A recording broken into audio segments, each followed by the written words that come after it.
So now moving on to the second part of today's session, which is on cable harness solution improvements in Feko. So these are some of the additions and some of the improvements over the last few releases, mostly from the version 2023 onwards. So let's look at some of the highlights. So one of the recent additions to Feko is a distinction that has now been added between the device ground and an installation ground. So for the MTL solution method, there is now a distinction in the concepts of a local circuit device ground and a global installation. It is represented by these icons. You can now find them with the other components in the schematic ribbon, the cable schematic ribbon.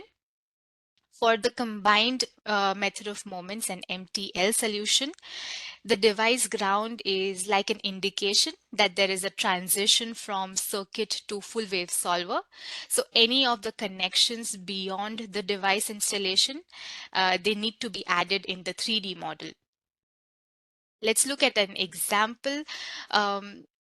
So here we have like a complex circuit with the multi-line conductor theory. With the MTL solver method, you can now have a local device ground. So this is the symbol that represents a local device ground. And you can also have a global installation. So in between the local device ground and the global installation, you can also add bonding circuits. So that is now supported. You can add circuit elements in between your two installations.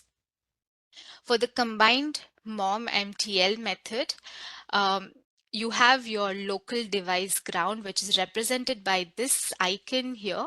So this icon kind of represents that there is a transitioning point from circuit to 3D, which is why you see the small 3D representation here. So anything that is beyond this point, it can be added to your full wave model or in the 3D model that you have. So another addition that we have recently had in Feko is connections and terminations are now supported over shields in cable harnesses. So here is an example to demonstrate that functionality. Let's say we want to analyze the common mode currents for a coaxial cable, and we want to calculate the cable shield outer current 200 millimeters away from the cable path at the end feed connector that we have. So in this example, what we've done is we have the shield to device ground termination, and it has been varied for 3 different combinations to look at how the currents change with the change in termination. So we have 3 different combinations here where we have open short, open open, and short open. The blue line in the graph represents the measurement results, and it can be observed that the MOM MTL has a very good correlation with the measurement currents over the shield. So to demonstrate the power of the combined MOM MTL approach, here is an example where S parameters of a 2-wire shielded cable above a ground are calculated.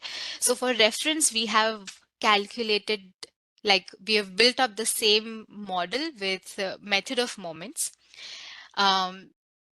With method of moments, a model like this takes about 3.2 hours with a peak memory of 53 gigabytes.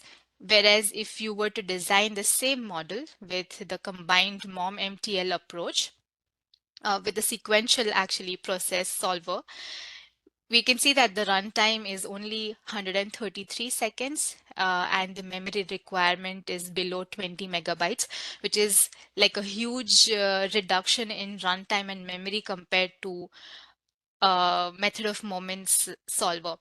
So when we look or analyze the results as well, we see that there is a very good correlation when it comes to our method of moments reference solver versus the combined mom solver. So just this is just like a comparison to show how fast and powerful this cable solution methods are in Feko. So instead of using the mom for shields, now you can use the mom MTL method, which is now available to calculate currents over the shields. So the shielded enclosures features is also one of the latest and recent additions in Feko. Um, Feko's combined mom MTL cable solution method is now extended so that the outermost shield signals of different parts in the harness, they can be connected to each other through a closed shielded conducting enclosure. Now this closed enclosure, it can be of arbitrary shape and it can be defined in the 3D full wave model that you have. So full coupling is considered between the cable harness, the shielded enclosure, as well as the environment that is around it. In the schematic view editor, you can also define non-radiating networks or circuit connections between different cable path signals. So in this way, the users can effectively model connections and circuitry within the shielded enclosure. So in the Feko GUI, the shielded enclosure option is now added to the cable's extension. On the right top, you can see what the icon actually looks like in Feko.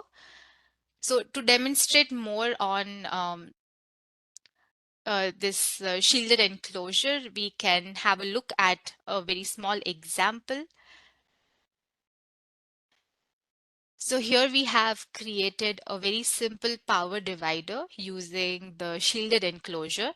The aim here is to calculate the two-way power split using a coaxial cable harness with a shielded enclosure definition. So if you look closely at the shielded enclosure tab, which is here, we see that we have connected three junctions here. So two of the junctions, they connect the enclosure to the loads. So here is where our shielded enclosure is. Two of the junctions, they connect the enclosure to the two loads. And the third junction, it actually connects the shielded enclosure to our source here. So circuit connections inside the shielded enclosure, as I mentioned, are also supported. And here you can see how the circuit connections are made within the enclosure. So we have the power divider with three ports, and the three ports, they connect to the three junctions that we've created, which indeed connects to the core and shield of the coaxial cable. So these connections uh, or this circuit is actually built within our shielded enclosure body. So as an output, we can observe that the power is indeed split equally between the two loads, providing a validation to our setup that we've created. And also we can see over here that the source is matched to 150 megahertz. So kind of providing a validation to our entire setup. So that is all about the shielded enclosures. These are some of the recent additions and improvements that we've had regarding cable harness. And it brings us to the end of this presentation and session. Thank you very much for listening.